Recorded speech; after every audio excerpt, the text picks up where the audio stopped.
Hey y'all, and welcome back to another episode of There's Danger Here. I'm Leilani, and it is the top of the month, so we are going to go ahead and get started with another MMIW episode. Christine Cardinal. Christine Cardinal was born on November 16th, 1993, to mother Madeline Laurent Plouffe. She had a sister, Lisa, and brothers William and Raymond. She had two children, Caden and Keelan. Christine was living in Saddle Lake, approximately 170 kilometers north of Edmonton, when on October 13th, 2016, the then 22-year-old was last seen walking from the Bison Auto gas station in the community. After that, nothing. The family called her in as a missing person, and a search warrant was completed, but they were unable to find her.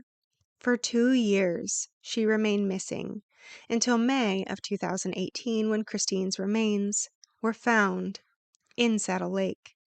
RCMP do not suspect foul play in her death, but as of 2018, we're supposedly waiting for the exact cause of death, and I cannot find an update on what they determined what it has been. There have been no further updates since 2018.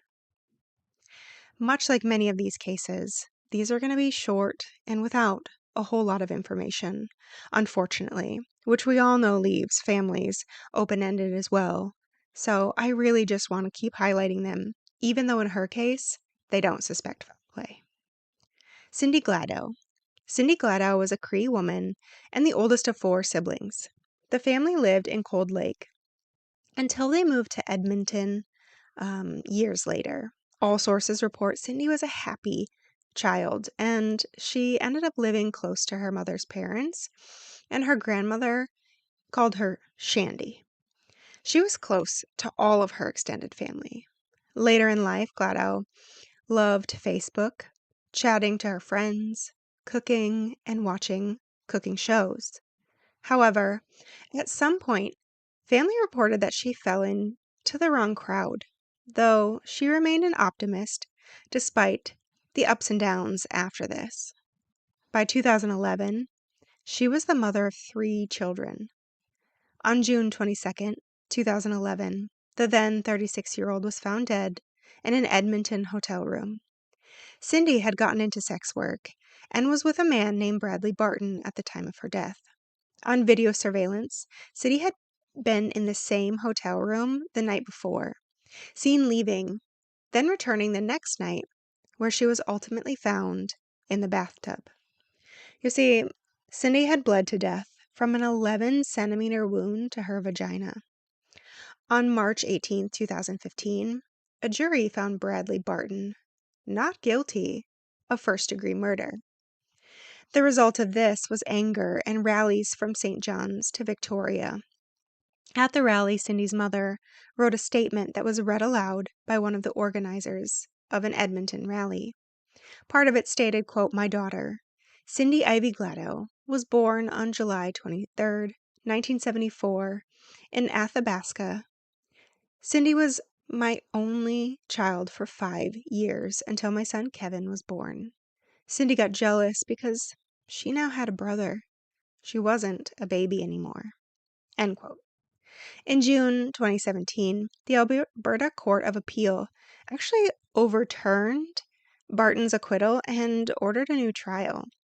The appeal court decided that there were flaws in the way the jury was instructed to consider sexual assault offenses and the laws relating to consent.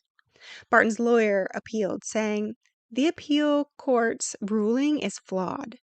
In June of 2017, the Alberta Court of Appeal overturned the acquittal of Ontario truck driver Bradley Barton in the death of Cindy Gladow and ordered a new trial, again citing flaws in the way the jury was instructed to consider sexual assault offenses and the laws relating to consent.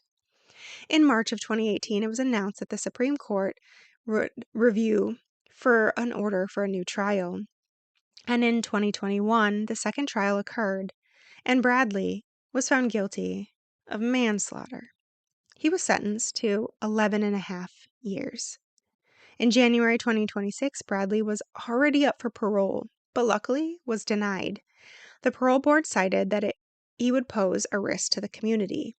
They further stated, quote, "While you stated you took responsibility for the victim's death, your statements and explanations showed some rationalization and justification of your behaviors," end quote.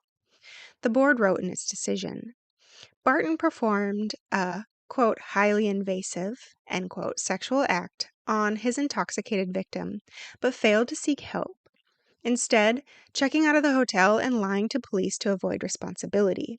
The board wrote, "The victim may have survived had she received timely medical help, which you deprived her of." All sources report that Bradley had taken responsibility for his actions, but also stated that he said it was a business arrangement in which Cindy agreed to dangerous sexual acts. So again, the flawed part of consent was the fact that Cindy was intoxicated at the time of this event and whether or not she should be considered able to consent at that point. Claudette Priscilla June Osborne Tayo was born on May 15th, 1987, in Manitoba, and was a member of the Norway House Cree Nation.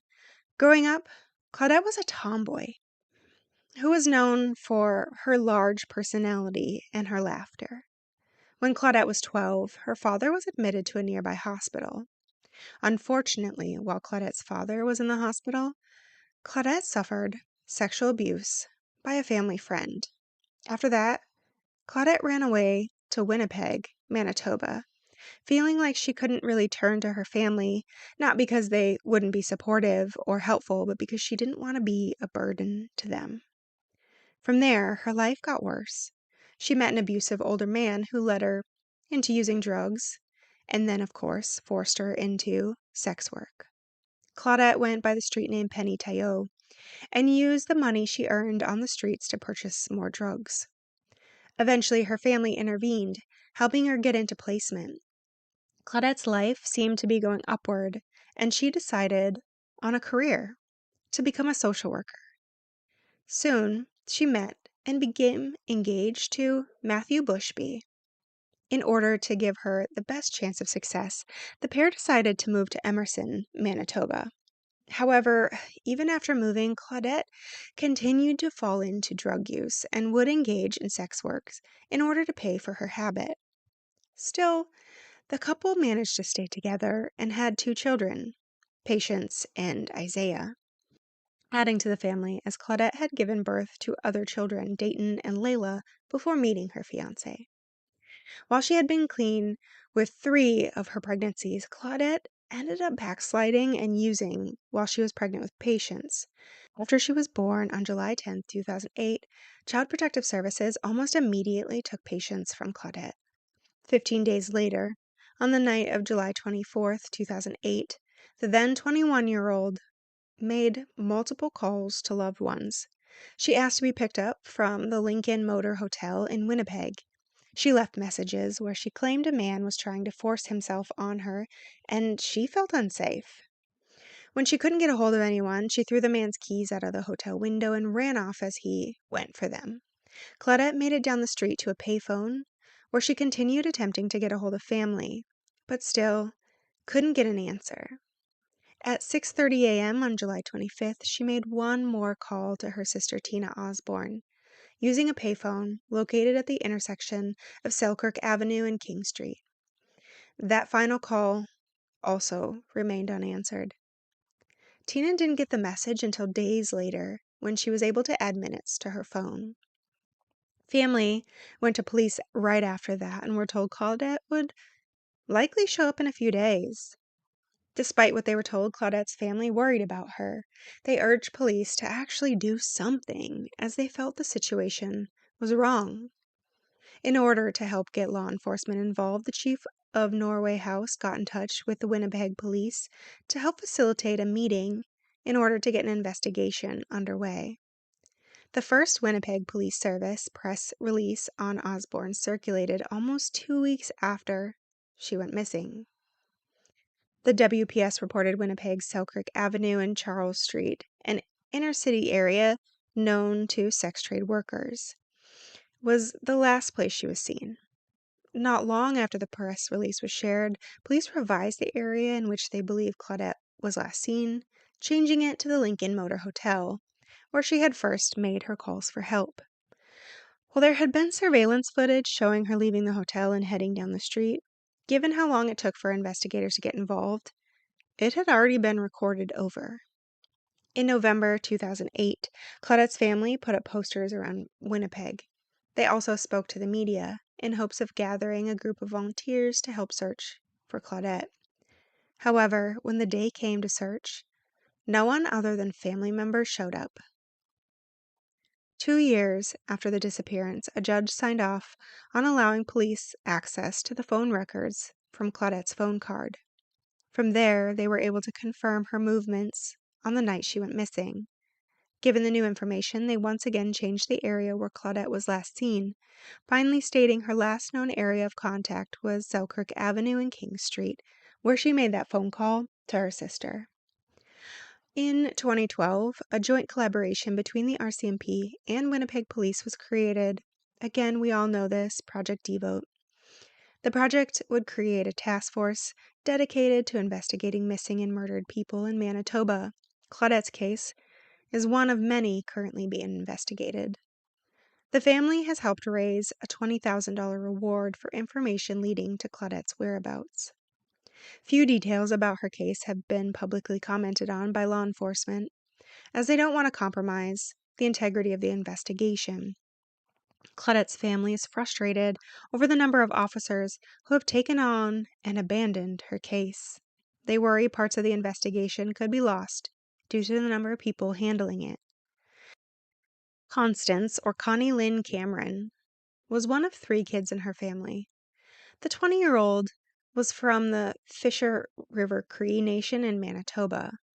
The last time she was seen was on August 3, 1984, when a friend dropped her off at the corner of Higgins Avenue and Austin Street in Winnipeg.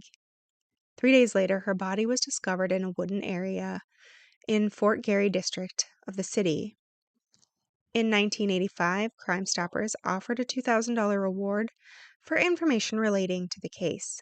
Project Devote, just like the last case, has taken on her case as well in July of 2012. Corinne Musumin, 25, went missing in November 1986. She was last seen about 4 a.m. at the Salto First Nation near North Battleford, Saskatchewan. She was walking on a grid road, and extensive searches have failed to locate her. There is no other information on her case. Crystal Shannon Saunders was a Métis woman from Winnipeg. One friend, Leslie Hansen, stated, quote, "She had such a beautiful shining face. Her eyes. She had beautiful eyes, brown eyes that were sparkling and just like puppy dog eyes that just melted you." End quote. The pair were soul connected, according to Leslie, both with addiction issues, and were trying to get themselves together. Crystal had plans to deal with her addiction and get her daughter back. But on April 20th, 2007, the then 24-year-old was found in a ditch near St. Ambrose, Manitoba, by an off-duty police officer that was checking his trap lines.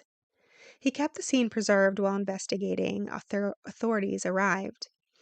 The Portage La Prairie RCMP originally investigated the case. Few details were released about her death. It remained that way until July 2012, when once again Project Devote, a police task force that investigates missing and murdered vulnerable persons cases, announced it would oversee the investigation. Just before her murder, Crystal was in rehabilitation at the Behavioral Health Foundation in St. Norbert in January of 2007. According to Leslie, Crystal was taking the program very seriously in an attempt to beat her crack addiction, but ended up actually leaving late March before the program was complete. And then, in January of 2024, an arrest was made. Kevin Charles Keogh was arrested after his DNA was matched to the scene where Crystal was found. DNA was originally actually rerun in 2014, and Kevin's DNA was in the system as the result of previous convictions. So that's how they found their match. But even though that happened in 2014, it took 10 years of additional investigating to link him to Crystal. Of the arrest, Superintendent Rob Lesson, the officer in charge of the RCMP's Major Crime Services, stated, quote, "While investigators worked tirelessly and brought the investigation to a successful conclusion, at the end of the day, this does not bring back Crystal." End quote. In April 2026, Kevin pleaded guilty to manslaughter, for which he received a 12-year sentence. Now remember, to all those out there listening, be careful. It's a dangerous world we live in.